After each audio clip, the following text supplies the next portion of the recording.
اسی طرح جو ہے نا وہ جو ہے نا اپنا اثر دکھاتی ہے کہ وہ آہستہ آہستہ ڈیولپ کرتی ہے جو ہے نا.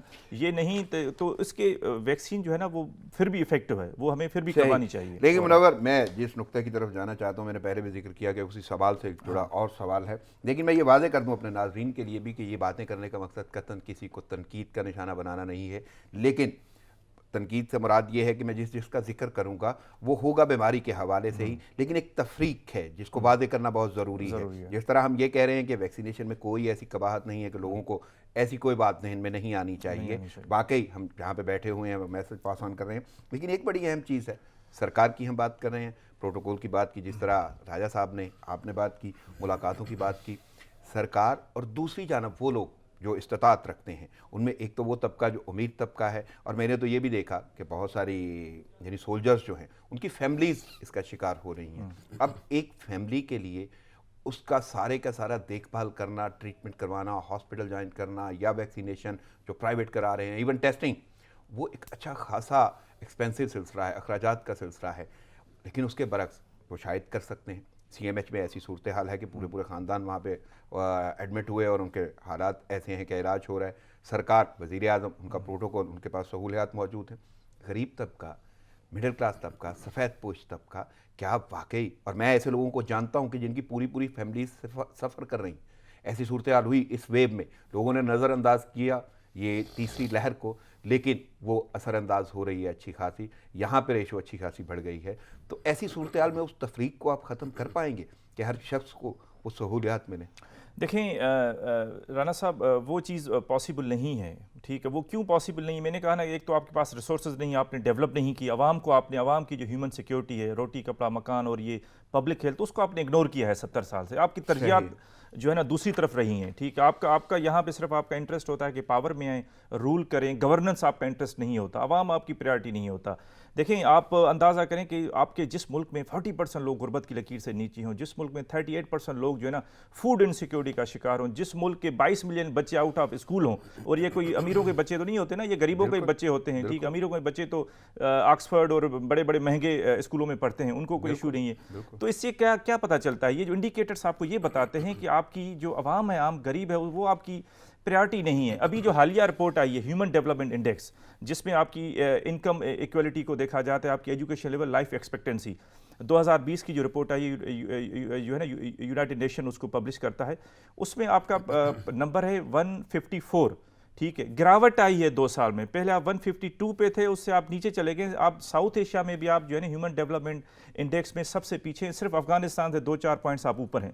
افغانستان جو ہے نا جنگ زدہ ایک کنٹری ہے, تو آپ کی وہ ایک قسم کی وہ پریارٹی نہیں ہے. پاکستان میں جو پبلک ہیلتھ کور ہے وہ ویسے ہی جو ہے نا وہ کرونا کے بغیر ہی جو ہے نا وہ اس کی کنڈیشن ٹھیک نہیں تھی. جو آپ بات کر رہے ہیں کہ کیا عوام کو ان کی کنڈیشن ٹھیک نہیں تھی, اب یہ کرونا کی وجہ سے تو اس ہیلتھ انفراسٹرکچر پہ اور زیادہ ایک اسٹریس آ گئی ہے, ایک لوڈ آ گیا ہے. تو وہ پہلے ہی وہ لوڈ برداشت نہیں کر پا رہا تھا, اب اس پہ اور زیادہ لوڈ آ گئے, تو عوام کو وہ کیٹر نہیں کر پائے گا جب تک آپ اس میں انویسٹمنٹ نہیں کریں گے ہیلتھ سیکٹر میں. ٹھیک ہے, اور عوام کے اوپر آپ خرچ نہیں کریں گے, لوگوں کی ہیومن ڈیولپمنٹ نہیں کریں گے. ٹھیک ہے, لوگوں کو روٹی کپڑا مکان نہیں دیں گے, تب تک یہ چیزیں ممکن نہیں ہیں. صحیح. راجہ صاحب, میرا بات کرنے کا مقصد یہی ہے کہ اویئرنیس ہو. سیدھی سی بات ہے, کوئی کسی پہ تنقید کرنا ضروری نہیں ہے, لیکن معاملہ یہ ہے کہ لازم بات ہے, آپ کو اسٹریٹجیز بنانا تھی. آپ کے پاس پورا عملہ ہے, کابینہ ہے, ڈاکٹرز ہیں, آپ کے پاس ادویات ہیں, آپ کو یہ سارے کا سارا میکنزم بنانا تھا. اور کم از کم بیماری کے معاملے میں نہیں آپ سہولتیں دے پاتے, نہیں آپ تعلیم دے پا رہے, لیکن بیماری کے معاملے میں تو تفریق ختم ہونی چاہیے.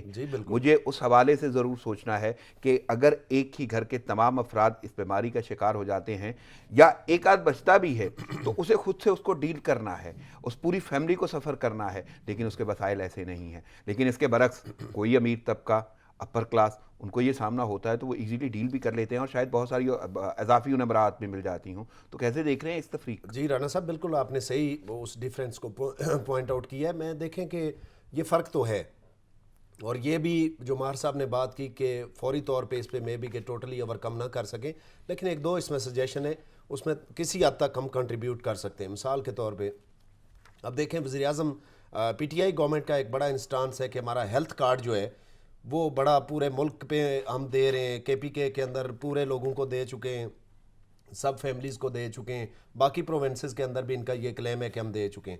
اب دیکھیں اس کارڈ کے اندر اب دیکھیں اس سے بڑی ڈیزیز یا اس سے بڑی وبا تو بالکل شاید پوری دنیا اس کی لپیٹ میں ہے، اور سفر ہم ہو رہے، پوری قوم اس کو سفر کر رہی ہے. تو میں کہتا ہوں ایک تو یہ پیکیج اسپیشل اس میں انسینٹیو دینا چاہیے جو ہیلتھ کارڈ کے اندر ہے تاکہ عوام کمپنسیٹ ہو سکے.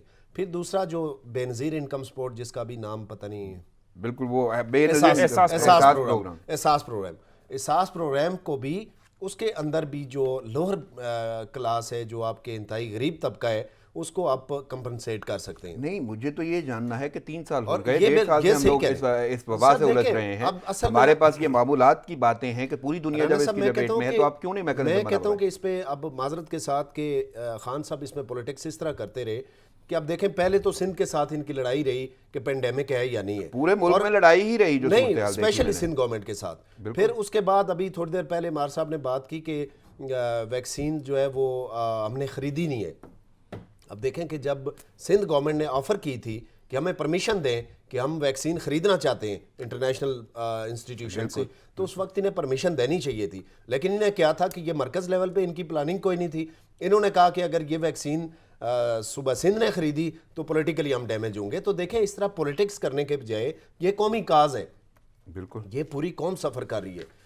جو سندھ کا بندہ ہے وہ سندھ کا نہیں ہے، وہ پاکستانی ہے. بالکل اگر وہ سفر کرے گا کراچی میں کوئی ڈیمیج ہوگا. اور دیکھیں کہ اسپیشلی اگر لاک ڈاؤن کراچی کے اندر ہوتا ہے تو کیا کہتے ہیں وہ صرف کراچی کے لیے افیکٹو ہوگا، اس کا پورے ملک کی معیشت پہ اثر آئے گا. تو اس لیے میں کہتا ہوں کہ یہ اس میں نااہلی اور نالائکی ہے ان کی، اور سیاسی مخاصمت بھی ہے میں سمجھتا ہوں اس میں. اگر اس کو اور بہتر طریقے سے ہو سکتا تھا، اس میں اگر باقی پروونسز سے یہ مل کے چلتے تو ویکسین بھی آ سکتی تھی. اور یہ جو آپ نے فرق پوائنٹ آؤٹ کیا ہے، اس فرق کو اوور کم کرنے کے لیے بہت سارے سٹیپس لیے جا سکتے تھے لیکن نہیں لیے گئے.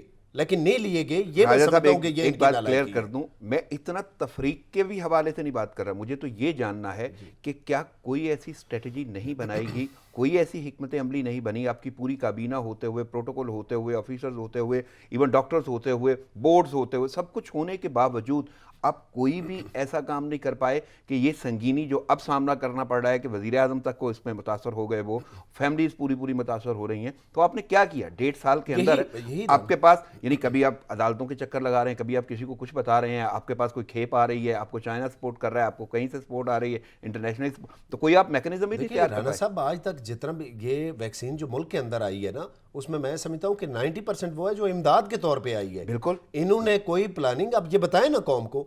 ویسے دیکھیں کہ باقی کریٹیسزم کے لیے کون سے خطاب کر سکتے ہیں، میرا سوال اس پوائنٹ پہ کیوں آگاہی نہیں کے خطاب لیے کر رہے؟ ہے اور عام آدمی کی ترجمانی کے حوالے سے میں یہ سوال کر رہا ہوں. مجھے کوئی غرض نہیں ہے کہ ہم کسی کو ہٹ کریں، بلکہ مایوسی بھی نہیں ہے. میں مایوسی میں نہیں جا رہا، ہم اس قوم اور ملک کو جانتے ہیں کہ انہوں نے بڑے مسائل اور مصائب سے میں دیکھیں اس میں یہ ہے جنگ لڑی ہے. پریکاشنری میئر اس میں تو کوئی دوسری رائے نہیں ہے کہ سب سے پہلا حل پریکاشنری.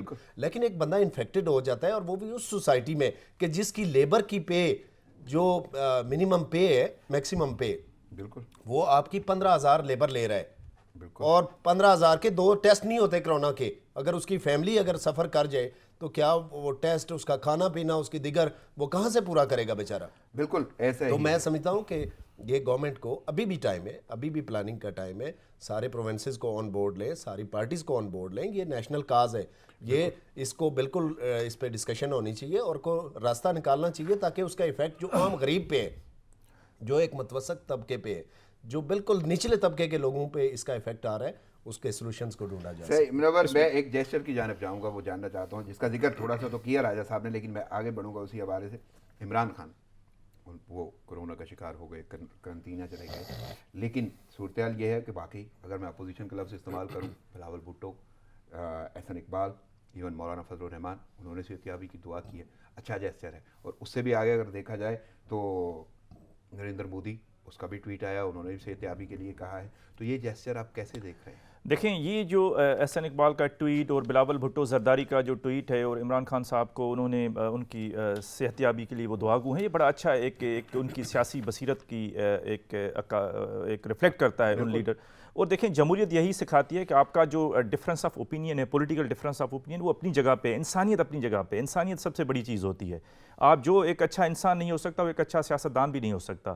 تو یہ انہوں نے بڑا اچھا کیا ہے کہ عمران خان کو جو ہے نا انہوں نے مطلب دے ہیو وشڈ ہم، جو ہے نا وہ بالکل دعا گو ہیں کہ وہ جلدی ان کو وہ صحت یاب ہو جائے، پوری قوم جو ہے نا ان کے لیے دعا گو ہے. لیکن اس سے ایک اور بھی چیز ہمیں سیکھنی ہے کہ یہی پی ٹی آئی کی گورنمنٹ تھی کہ میاں محمد نواز شریف کی جب والدہ محترمہ کا انتقال ہو گیا تو انہوں نے اس پہ بھی مذاق اڑایا، ان کی بیماری پہ مذاق اڑایا. میں قطعاً اس حق میں نہیں ہوں کہ ہم گفتگو کا رخ وہ بدلیں، مطلب لیکن یہ کہنے کا مقصد یہ ہے کہ ضرور ہے، بالکل آپ کو یہ سوچنا چاہیے. کہنے کا مقصد یہ ہے کہ بیمار کوئی بھی ہو، دیکھیں کہ وہ انسان ہے پہلے، سیاستدان بعد میں ہیں. آپ سیاستدان اس دنیا میں آ کے بنتے ہیں، لیکن جب آپ ماں کے پیٹ سے آتے ہیں تو آپ انسان ہوتے ہیں نا. اور انسانیت پہلی انتقال پہ تو اگر آپ مذاق کرتے ہیں وہ تو واقعی بہت بری بات ہے. انسانیت بلکہ میں پہلی تو چیز اس ہے. کے حوالے سے بھی بات نہیں کروں گا کہ آپ اس انداز سے سوچیں یا کچھ بھی ایسا کہیں، بالکل آپ کو نہیں کرنا چاہیے. دوسری ایک عرض کروں گا کہ ایک تو یہ ہے کہ ابھی یہ جو خان صاحب کا جو بیمار ہونا ہے، گورنمنٹ کو چاہیے کہ اس کا ایک پازیٹیو جو ہے نا ایک اس کو یوٹیلائز کرے. وہ کس طرح کہ دیکھیں عام بندہ پہلے یقین نہیں کرتا تھا کہ کرونا ہو گیا. ایک پرائم منسٹر ہے جو ہے نا ہائیسٹ ایک آفس ہے ملک کا، تو اب یہ پبلک سروس میسج چلائیں کہ دیکھیں یہ بیماری حقیقت ہے اور یہ لگتی ہے، اور اس کو آپ احتیاط کریں.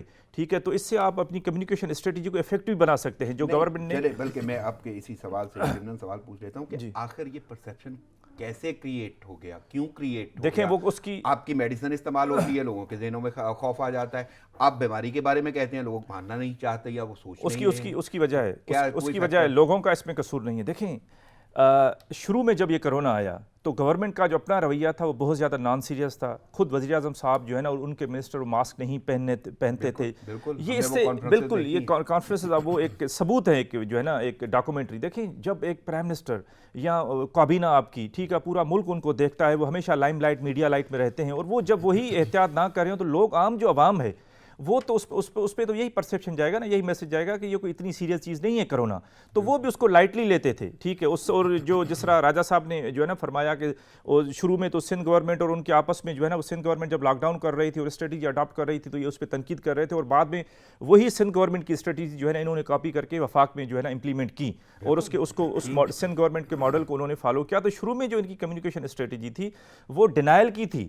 ٹھیک ہے کہ کرونا نہیں ہے، آپ یہ نہ کریں، لاک ڈاؤن کی کوئی ضرورت نہیں ہے. بعد میں جب پریشر آیا اس کے بعد تو عوام نے سوچا کہ یار یہ واقعی کوئی مسئلہ نہیں. دیکھیں دوسرا یہ ہے کہ میں نے کہا کہ ہماری عوام کوئی بیچاری اتنی پڑھی لکھی تو نہیں ہے نا کہ وہ یہ پڑھے لکھے لوگوں کو سمجھ بھی نہیں ہے کہ کرونا کیا ہوتا ہے، وائرس کیا ہوتا ہے، میوٹیشن کیا ہوتی ہے، اس کا ڈی این اے کیا چیز ہوتی ہے، وہ زونوٹک کیا ہوتا ہے. یہ بڑی ٹیکنیکل چیزیں ہیں. عام پڑھے لکھے بندے سے بھی آپ اگر یہ پوچھیں تو اس کو نہیں پتا. تو عام بندے کو آپ کیسے سمجھائیں گے کہ بھائی یہ ایک وائرس ہوتا ہے جو نظر بھی نہیں آتا، صرف مائکروسکوپ سے نظر آتا ہے، اور یہ ہوا کے ذریعے ٹرانسمٹ ہوتا ہے، اور یہ تو اس کو آپ نے جو ہے نا ایک کمیونیکیشن اسٹریٹجی ایسی اڈاپٹ کرنی ہے تاکہ اس کو صرف یہ ہو کہ آپ نے احتیاط کرنی ہے. ٹھیک ہے، میں یہاں پہ تو ایک جملہ ضرور استعمال کروں گا، بلکہ راجہ صاحب آپ سے بات کرتا ہوں. ہم پریکاشنز کی بات کرتے ہیں، پریکاشنل میئرز کی بات کرتے ہیں، احتیاطی تدابیر کی بات کرتے ہیں، اور وہ احتیاطی تدابیر پوری دنیا کے لیے، کوئی پاکستان کے لیے نہیں ہے. اب پوری دنیا کی بات جب تشہیر میں آتی ہے کہ آپ کے ملک میں کی جا رہی ہے تو اس سے ایک ذہن یہ بھی جاتا ہے کہ جس طرح پوری دنیا میں ہو رہا ہے اسی طرح کیا ہم بھی اس کو فیس کر پائیں گے.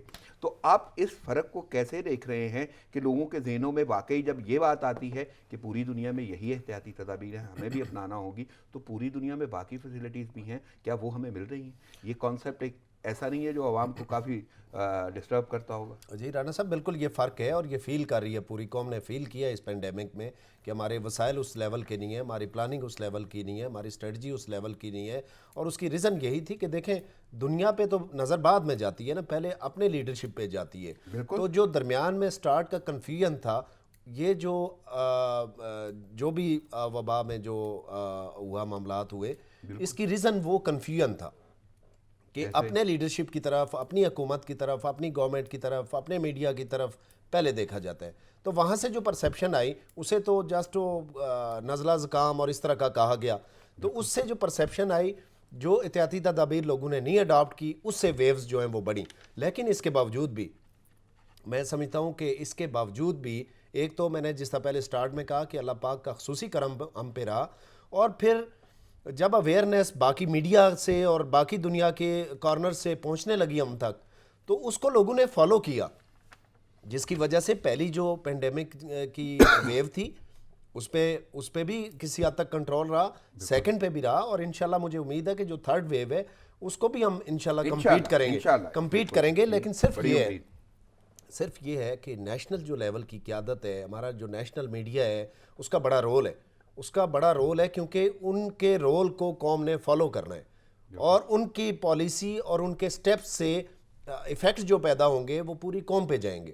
ایسے ہی تو اس لیے میں یہ سمجھتا ہوں کہ گورنمنٹ کو ابھی بھی، خان صاحب کو، یہ ویو ہے یا کوئی بھی، دیکھیں جو منشور تھا پی ٹی آئی کا، اس میں ہیلتھ کو بڑا ڈسکس کیا گیا تھا، اور میں یہ کہتا ہوں کہ دیکھیں یہ تو ویو ہے، انشاءاللہ اس سے نمٹیں گے، اور یہ اس پہ بھی اللہ پاک کی مدد سے ہم اوورکم کر لیں گے. لیکن for long term for future ہمیں یہ پلاننگ کرنی چاہیے کہ اس طرح کی ویوز ہوں، اس طرح کی پینڈیمک ہو، یا کوئی بھی بیسک جو ہیلتھ کی نیسیسٹیز ہیں ان کو عام غریب بندے تک، کہ جس کے لیے روٹی کھانا جس کے لیے مشکل ہے، اس تک اپنی بیسک فیسلٹی صحت کی ہم کس طرح پہنچا سکیں، اس پہ پلاننگ کی ضرورت ہے. بلکہ میرا سوال ہے، میں بڑا ضروری اس پہ کرنا چاہتا ہوں، کیونکہ کرونا جب وزیر اعظم اس کا شکار ہو سکتے ہیں تو عام آدمی کے ذہن میں اب یہ بات ضرور آئے گی کہ کچھ بھی ہو سکتا ہے. لیکن صورتحال بڑی عجیب ہے. سب سے پہلی میں بات کروں گا، پہلی ویو آئی تو بیماری کا کانسیپٹ یقین میں نہیں بدل رہا تھا، لوگوں کو یہ یقین نہیں آ رہا تھا. پہلا لاک ڈاؤن کہیں نہ کہیں یقین دہانی کرائی اس نے، لیکن اس کے بعد لوگوں کے ذہنوں سے یہ بات نکلنا شروع ہو گئی کہ نہیں کچھ نہیں، بیماری کا آپ یقین نہیں دلا سکے. اس کے بعد سیکنڈ جہاں پہ وہ صورتحال لیکنگ ہوئی اعتماد کی، یعنی وہ ٹرسٹ ٹوٹنا شروع ہوا، اعتماد ختم ہونا شروع ہوا، وہ یہ تھا کہ ہاسپٹل نہیں جانا. بیماری تو ہے نہیں، ہم نے تو لاک ڈاؤن بھی کر کے دیکھ لیا، یہ صورتحال ہے نہیں ہے، یہ جان بوجھ کے شاید ایسی صورتحال، اور بہت سارے ایسے واقعات کا سامنا بھی کرنا پڑا ہمیں کہ لوگ اسپتال کا رخ ہی نہیں کرتے تھے. اچھا، اس کے بعد تیسری اب صورتحال، جب تیسری ویو آ رہی ہے تو یہ صورتحال ہے کہ لوگ ویکسینیشن نہیں لگوانا چاہتے. آخر وہ کون سی چیز ہے جو عوام میں یہ یقین نہیں دلا پا رہی کہ ہم مہلک بیماری کا سامنا کر رہے ہیں، وبا کا سامنا ہے، وبائی مرض ہے. اس کے علاوہ بھی اگر میں اسٹریٹجیز پہ بات کروں، کہاں گئی وہ ٹائیگر فورس، وہ فورسز کہاں گئی جنہوں نے کم سے کم محلے میں جا کے والنٹیئرلی رضا کرانا بھی کام کرنے تھے؟ نہیں نظر آئی. آپ باقی کاموں میں تو وہ شاید ہر چیز میں گھسا دیتے ہیں، کیوں نہیں ہوا ہے؟ دیکھیں، وہ ایک چائنیز پروورب ہے بڑی ایک زبردست، کہ جب آپ ایک کہیں رستے میں جا رہے ہیں اور کسی پتھر پہ آپ اسٹمبل ہوتے ہیں اور گرتے ہیں نا، تو وہ غلطی ہوتی ہے، اور دوبارہ اسی رستے سے اگر اسی پتھر سے آپ گریں تو وہ غلطی نہیں ہوتی، وہ بیوقوفی ہوتی ہے. بالکل. اس حکومت نے اب یہ جو تھرڈ ویو کی جو وارننگز ہیں وہ WHO کو ابھی نہیں اس نے دی ہیں کہ تھرڈ ویو، ابھی تو ہم اس کا فیس کر رہے ہیں نا، وہ تو آ چکی ہے، ٹھیک ہے. یہ اس سے پہلے جو ہے نا وارننگس آ رہی تھیں. جب دنیا کو پہلی جب ویو آئی نا دنیا میں کرونا کی، تو اس میں گورنمنٹ کا بھی قصور نہیں تھا. فرسٹ ٹائم تھا ایسی سچویشن جو ہے نا، کرائسس، گلوبل کرائسس. سب لوگ جو ہے نا وہ دیور لرننگ دا ہارڈ وے جسے کہتے ہیں نا، ٹرائل اور ایرر کے ذریعے وہ سیکھ رہے تھے. اس کے بعد آہستہ آہستہ اسٹریٹجیز ڈیولپ ہوئیں، اسمارٹ لاک ڈاؤن کا کانسیپٹ ڈیولپ ہوا، انفراسٹرکچر آہستہ آہستہ ڈیولپ ہوا.